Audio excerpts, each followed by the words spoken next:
పరిస్థితులు చూస్తే ఊహించను కూడా ఊహించలేదు ఇలా జరుగుతుందని, ఇలా వస్తాయని కూడా. అమ్మఒడి అందుకున్న 53 లక్షల మంది తల్లులకు మంచి చేసిన పిల్లలు బాగుండాలి, వాళ్ళ చదువులు బాగుండాలని తాపత్రయపడుతూ అడుగులు వేసాం. మరి అక్క చెల్లెమ్మల ఓట్లు ఏమయ్యాయో తెలీదు.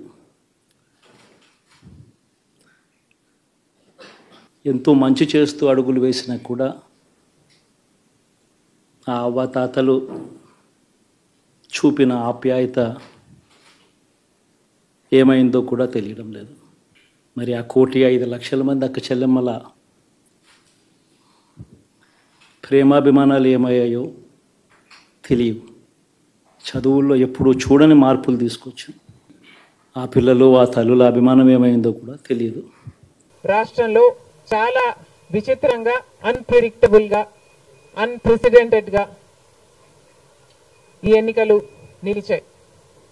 కారణం ఏమిటి అంటే ప్రజలు చాలా డిసిసివ్గా ఒక నిర్ణయం తీసుకున్నారు. మాకు మార్పు కావాలి అన్న నిర్ణయం ప్రజలు తీసుకున్నారు. కాబట్టే ఈ ఎన్నికలు ఒకే డిసిషన్ మీద ఆధారపడి జరిగిన ఎన్నికలు. For Jagan, against Jagan. ఒకటే డిసిషన్ గా ఈ ఎన్నికలు నిలిచాయి. For Jagan or against Jagan. Against Jagan అన్న మార్పు కావాలి అన్న ఈ గట్టి డిసిషన్ ప్రజలు తీసుకున్నారు. కాబట్టి ఈరోజు వాళ్ళ ఓటు వేస్ట్ కాకూడదు అన్నట్టుగా చాలా డిసిసివ్ గా they voted with a vengeance for change. ఇది అవునన్నా కాదన్నా ఇది వాస్తవం. కేవలం అంత గట్టి నిర్ణయం ప్రజలు తీసుకుని మార్పు కావాలి అన్న అంత గట్టి డిసిజన్ తీసుకున్నారు. కాబట్టి ఇన్ ద ప్రాసెస్ ఈరోజు కాంగ్రెస్ పార్టీ కూడా అనుకున్న మేరకు పర్ఫామ్ చేయలేకపోయింది. కాంగ్రెస్ పార్టీ కూడా కేవలం నెల రోజుల ముందు సర్వే చేస్తే Congress party vote share between 6 to 7% ఉంది. దాన్ని మేము కష్టపడి పనిచేస్తే నేనే స్వయంగా 64 కాన్స్టిట్యుయెన్సీల్లో క్యాంపెయిన్ చేయడం కూడా జరిగింది.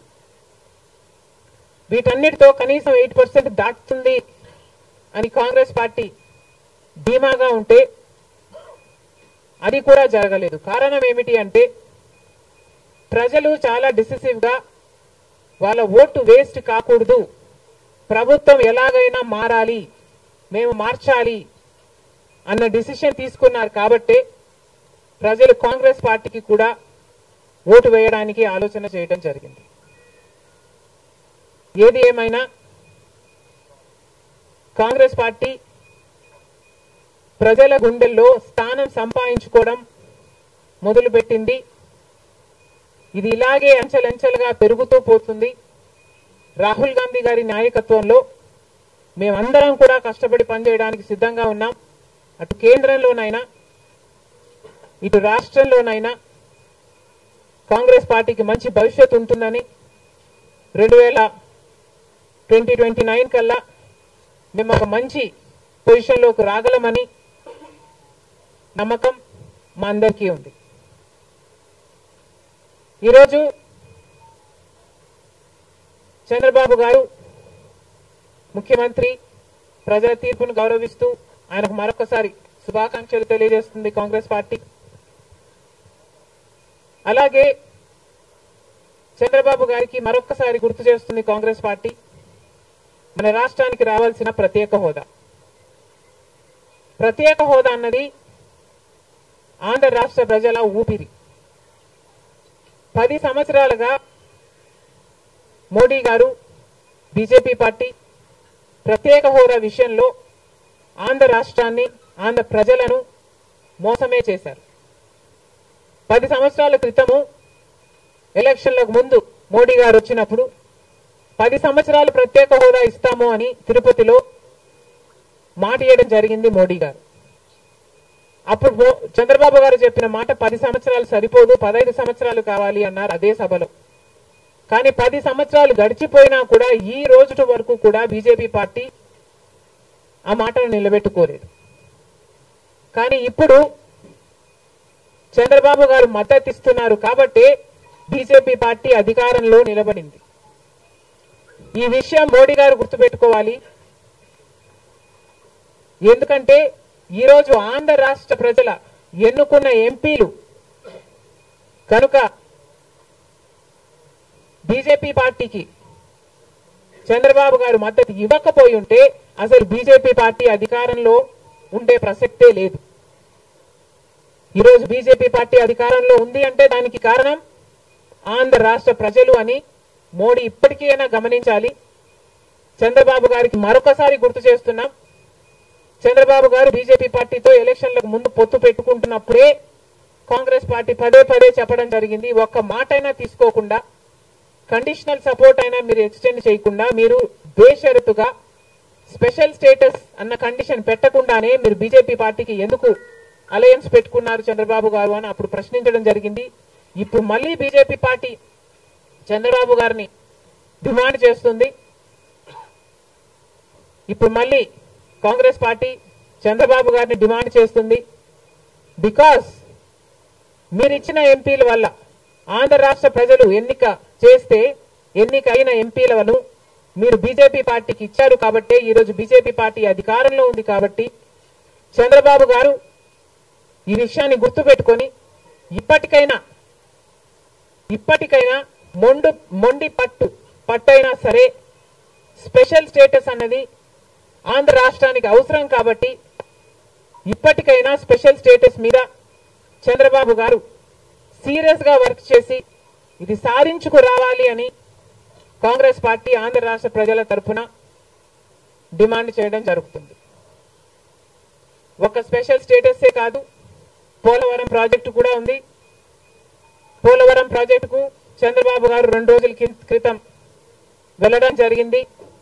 నిజానికి పోలవరం ప్రాజెక్టు రాజశేఖర రెడ్డి గారి ఆలోచన.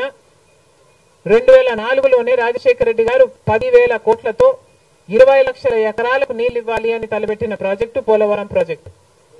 రాజశేఖర రెడ్డి గారి హయాంలోనే కుడి ఎడమ కాలువలు పూర్తి చేయడం జరిగింది. ఆ కాంగ్రెస్ హయాంలోనే 4,500 కోట్లు అంటే దాదాపుగా 40% పనులు పూర్తి చేయడం కూడా జరిగింది. కానీ తర్వాత అధికారంలోకి వచ్చిన చంద్రబాబు గారు పోలవరం ప్రాజెక్టు కాస్టును అమాంతంగా 29,000 కోట్లకు పెంచారు. కానీ పనులు మాత్రం పూర్తయినట్టు ఎక్కడా కనిపించలేదు. 2018 కల్లా నేను పూర్తి చేస్తాను అని రాసి పెట్టుకోండి అని చంద్రబాబు గారు ఆ రోజు అసెంబ్లీ సాక్షిగా ఛాలెంజ్ కూడా చేశారు. కానీ పోలవరం ప్రాజెక్టు చంద్రబాబు గారి వాళ్ళ సాధ్యం కాలేదు, పూర్తి చేయలేదు. ఆ తర్వాత అధికారంలోకి వచ్చిన జగన్మోహన్ రెడ్డి గారు పోలవరం ప్రాజెక్టుని మళ్ళీ రివర్స్ టెండరింగ్ అంటూ మొదలుపెట్టి 55,000 కోట్ల రూపాయలకు దాన్ని ప్రాజెక్టు కాస్ట్ను పెంచారు. తీరా చూస్తే ఏ పని జరగలేదు. ఇప్పటికైనా చంద్రబాబు గారు చెప్తున్న మాట ఏమిటి అంటే 75% పనులు మా హయాంలోనే పూర్తయ్యాయి, 25% పనులు మిగులున్నాయి, నేను పూర్తి చేస్తాను అని చెప్పడం జరిగింది మొన్న చంద్రబాబు గారు. చంద్రబాబు గారిని కాంగ్రెస్ పార్టీ ప్రశ్నిస్తుంది, మరి 25% పనులు మాత్రమే మిగులుంటే 4 సంవత్సరాలు పడుతుంది అని మీరు ఎందుకు చెప్పారో చంద్రబాబు గారు సమాధానం చెప్పాలి. పోలవరం ప్రాజెక్టు మీద ప్రజలకు క్లారిటీ లేదు కాబట్టి పోలవరం ప్రాజెక్టు మీద ఒక వైట్ పేపర్ మీరు రిలీజ్ చేయండి.